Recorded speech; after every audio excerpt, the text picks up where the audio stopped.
It's Dandadan, the show where we talk about Dandadan and anime about the Dum-Da-Dums. This episode, chef's kiss. And I don't know about you guys, but Core 2 of Dandadan really was worth the wait because holy mother of AIRA, this episode, funs, guys. This was immaculate. We finally got to see the music room portraits fight, and to follow it up, oh yeah, we're gonna talk about that. Okay, I just love the start of this episode with the clang of the piano ringing out as Okarun and AIRA, they're incredulous to the entire thing.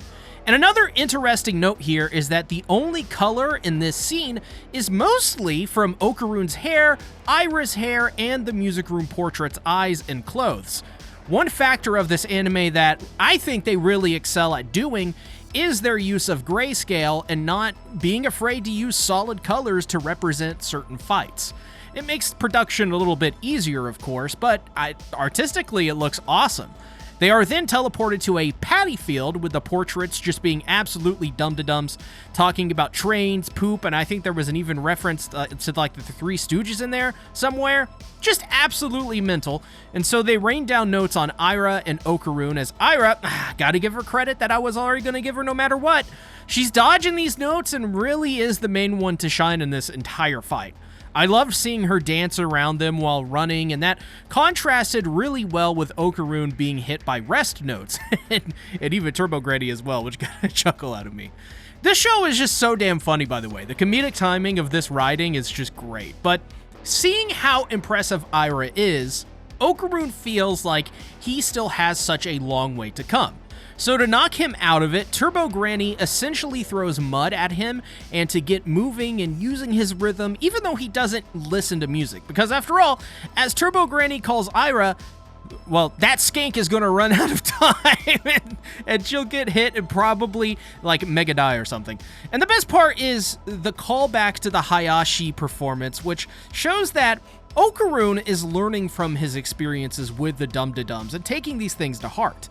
So he calls upon the power of Hayashi, literally, to get a sense of rhythm as we get an encore performance out of nowhere from Hayashi in one of the best moments of this episode. Also, I just gotta love Okarun saving AIRA. God, it was just such a great moment. And this eventually leads to their second wind in the battle to set up the second part of this fight, which got even better. So this is where the episode really gets crazy in a way that I wasn't expecting. Music becomes colors, which I think is an actual thing which can happen to people. I think it's called synesthesia or something like that, and it comes in types like being able to see music as colors and then smell it as scent or something like that. I heard that from somewhere recently. But this is all just one little moment to set up the real stage, a gigantic music hall as we are witness to giant opera singers coming out of the ground. 2 men and 2 women as out of their mouths like these normal-sized human-looking silhouettes or like something, just pouring out of their mouths in droves like a waterfall, and they attack Okarun and AIRA, of course. So let me just level with everyone here. This is absolutely, by far, one of the best adaptations I've ever seen in my life. I'm not even kidding. It's not perfect, mind you, but in terms of it being adapted, it is. It's up there with Vinland Saga, Attack on Titan, you name it. Words cannot describe the goosebumps I got from seeing this adapted and it being adapted even better than in the manga. That's right, the manga by one of the best artists in modern shonen is somehow being topped here. Why? Because of Wincy and Tsuwaru, of course. So AIRA and Okarun whip up to the giants like they're Attack on Titan, and AIRA is smacked down trying to help Okarun, and this was great, and I laughed just because it was so cool, because I don't know what other way to react to it. For a moment, you think that it is over, but she recalls what happened to Momo, and she knows she can't let her down again, and that she must save Okarun herself and stay alive, all those things. So she gets yet another second win, a third win, and gives her best Levi Ackerman. As she beautifully runs up the giant's arm, tangles it with her pink hair, and takes out all of the giants, ending it with a massive kick to this woman's face. Listen, I swear to God, if I don't see a billowing of love, support, and pink hearts in the comments for AIRA, I will find you, and I will tickle you. Do dare. But while AIRA totally stole this episode with this one, Okarun still ends the fight in one of the best uses of classical music I've seen in anime since the last time it was used. Honestly, anime is usually fantastic in how it uses classical music. You'd be surprised. But after the fight, hearing Okarun praise AIRA, she is feeling something she's never felt before. Her true self coming out, as all she can do is fiddle with her fingers in response. I mean, it was a cute moment, but shows the kind of affirmation AIRA truly is looking for. Not from a clique who will say whatever she wants, but from people who are genuine and offer actual criticism, feedback, and support when she actually deserves that praise. Seriously, I'm telling you guys, AIRA Shiratori is by far one of the best characters in this series, and always has been. But I expect nothing but praise for this brain-dead idioto. But turns out, maybe Tatsu's time working on Chainsaw Man may have influenced this fight. These people they fought were music room portraits and are manifestations of the fear in those pictures. Literally, kind of just the same concept as Chainsaw Man's devils, but just a tad bit tweaked. Either way, this fight to me is probably one of the best this year in a series that, well, probably has a couple under its belt just this season. I'm not sure yet how this stands up with the first Evil Eye fight where Seiko shows up with Manjiro, but I do think right now they're pretty much tied. I think the best thing about this fight was its use of colors by switching to grayscale like in the photos used to represent these dead musicians. I also think the classical music was an amazing touch all in all, and served to really elevate the action, which isn't what I was expecting it to do. Like, usually classical music is used to soothe babies or help them when studying or, like, I don't know, when you're on meth or something. But when I thought about it more, I mean, classical music is pretty metal.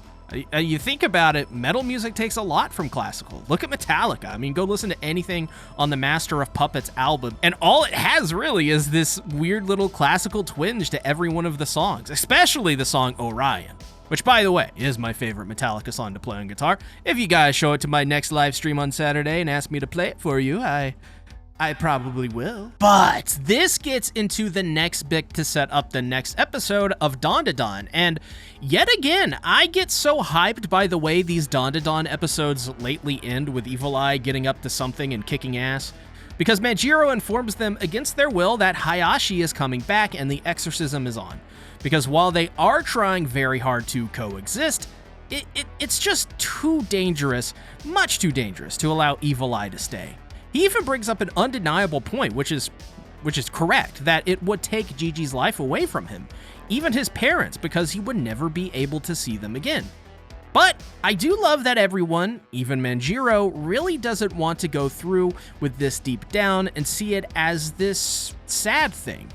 It shows that at the same time, they are still human, but also how responsible they are to understand what is at stake. Really, it's amazing storytelling here. Character storytelling, if you would. So randomly, Okarun and AIRA show up to seemingly pick a fight with Gigi. This here was pretty great too, because much like how we just saw, Okarun himself has gone through a bit of an awakening. Instead of cursing his own weaknesses, he wants to confront them. He hates that he wasn't able to protect Momo and not back up AIRA in their previous fight. Most of all, he hates that everyone here supports Gigi and Evil Eye because he thinks it's badass, and a clear example to him of how weak that he is. Everyone is giving it their all to protect these two, while Okarun is failing to meet the moment in his own mind. But you cannot take that away from him. In other words, he is manning the freak up and confronting his weakness, which is represented through Evil Eye. And so, like multiple times before, they clash again to end the episode. Now, I don't know about you guys, but this episode was truly something special. In one episode, and basically one big fight, we get to see Okarun and AIRA bond over their own weakness. AIRA for how she let Evil Eye loose and nearly killed Momo, and Okarun for not being fast enough to protect her and face Evil Eye. And for that, their weakness in the end became their strength. They both confronted their fears and shortcomings, and by the end of it learned something new that they now appreciate about themselves, or want to appreciate about themselves. Like for AIRA. I am extra proud of my pink-haired brainlet because she finally understands what praise and respect is actually supposed to feel like, and she wants more of it. Better yet, it is coming from her crush, Okaroon. It's not just a cute moment between the two that shows their bond growing and what had already been established, but it does show that AIRA is changing and growing into becoming, well, I gotta give her credit here. When you think about it, a real lady. Initially, you wouldn't think AIRA of much other than just a stuck-up dumbass, but after this episode, it becomes ultra clear to the viewer that AIRA was simply looking for honest praise and used all of the wrong tools to get the wrong kind of praise. She didn't need to use her physical beauty. She just needed to embrace her inner beauty and be herself. I really hope this part of her arc in particular inspires young people, men and women, because this was a lesson that took me so long to learn about myself, and I think AIRA's story really lays it out simple and clean. Would have helped me a lot if I read it way back in the day. But come on, guys, this episode was yet another certified banger, and even if you are skeptical or don't think that highly of Dandadan, you gotta admit by now that at least the story's writing has its merit and has a lot of thought put into it. So let me know in the comments what you thought about this episode of Dandadan, and leave some peak hearts for AIRA! Hey, thank you so much for watching. You can check out this video on the screen here for more of my Dandadan Dum-Da-Dum content. And on the right, check out the link to my Dandadan channel where I cover the manga every week. Make it a great day or not, the choice is yours.